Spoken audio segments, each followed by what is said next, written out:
What's up, you guys? Stoopzz back again with another video. Now, like my last video, I'm gonna start off this video with a little bit of a disclaimer. I'm not here to claim my thoughts, my ideas as the absolute God-given truth. These are just my beliefs. If you think differently, that's totally okay. I respect your opinion. This video is just an opportunity for you to peacefully and passively express yourself, your thoughts on the new allied races. It is not a format for you toxic poop heads to just spew that negative, just gross little that stuff all over the comments. Now, getting back into today's video. Now, as many of you know, 4 out of the 6 allied races were recently released in Legion, and we are still waiting on the Zandalari Trolls and the Dark Iron Dwarves. And although cosmetically they look really cool, many people are interested in the racials. But for today's video, I just want to talk about the new racials in general. Now, in future videos, I'm going to break down each of the new racials and what classes will get the most value out of them. Now, I have been fortunate enough to test out many of these racials, also had the chance to see them firsthand. And prior to the release, everyone was talking about how OP these racials are. Stoopzz, Void Elves are actually insane. That blink, can you imagine their effectiveness in PvP? Can you imagine not being set back by melee damage? I mean, non-stop, I was hearing this over and over again. And they did sound really cool. And many of them still are really cool. Now, I have had the chance to talk to some PvEers about this, and I've heard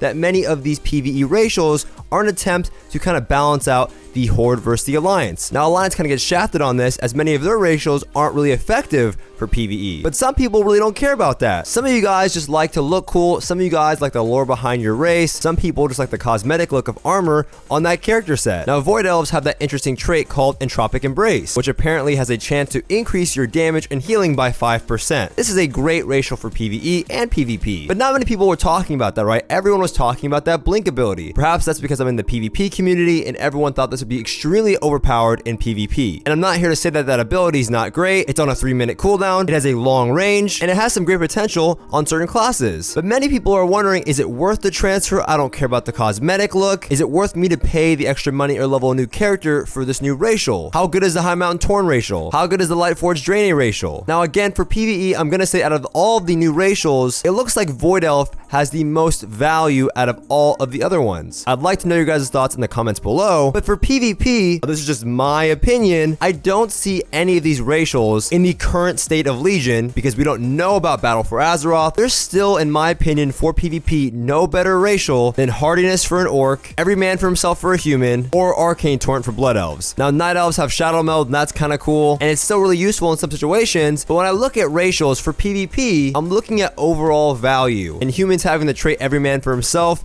a 2-minute get out of stun card, Orcs having a 20% stun resist and additional damage or healing, and Blood Elves having an AoE blanket silence, that is just overall tremendous value. Yes, the blink sounds cool. Yes, the charge knockdown from High Mountain Torrent seems cool, but they're just situational. It seems like, and again, this is just my opinion, it seems like a lot of players are creating all these scenarios where you can imagine where this trait would be really useful or on a certain class or a certain spec. Blood Elf Torrent is good on like every single class. It's good on melee classes, it's good on caster classes, it's even good on some healers, or reducing the duration of your stuns throughout an arena match is just overall better value for so many different classes. And in the current state of arena, stuns are like everything, and being able to belf somebody to get a CC, being able to belf somebody to interrupt an important cast, being able to belf somebody to stop them from healing, and in my opinion is much more effective than a 3-minute blink. Well, Stoopzz, what do you think about the racial for Void Elves that when they get hit by melee, it does not hinder their cast time?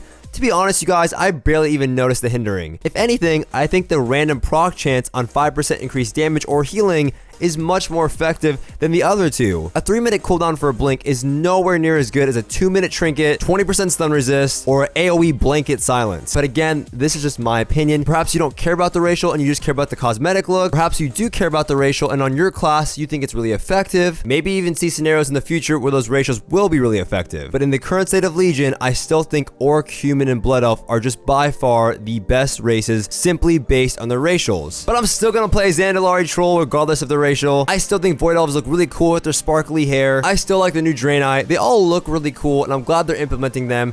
And I still think adding new racials, regardless of how powerful they are, is a good idea for the game. It keeps things fun, it keeps things interesting, and I still want to make a class on all of those races. But once again, this is just my opinion, and I'm asking you guys, what do you think about these new racials? Are they as good as you thought they'd be? Do you think they're even better than I think they are? And finally, and to me the most important question, when are we gonna hear about the Zandalari troll racial? But that's it for this video, you guys. I hope you enjoyed it. If you did, be sure to give the video a thumbs up. If you have any more questions about these racials, my thoughts, you can leave me in the comment section below, and I'll get back to you guys right away. Try not to miss me on my YouTube and Twitch live stream where I answer all of your guys' questions in depth. Do not forget to subscribe, and I'll see you guys next time.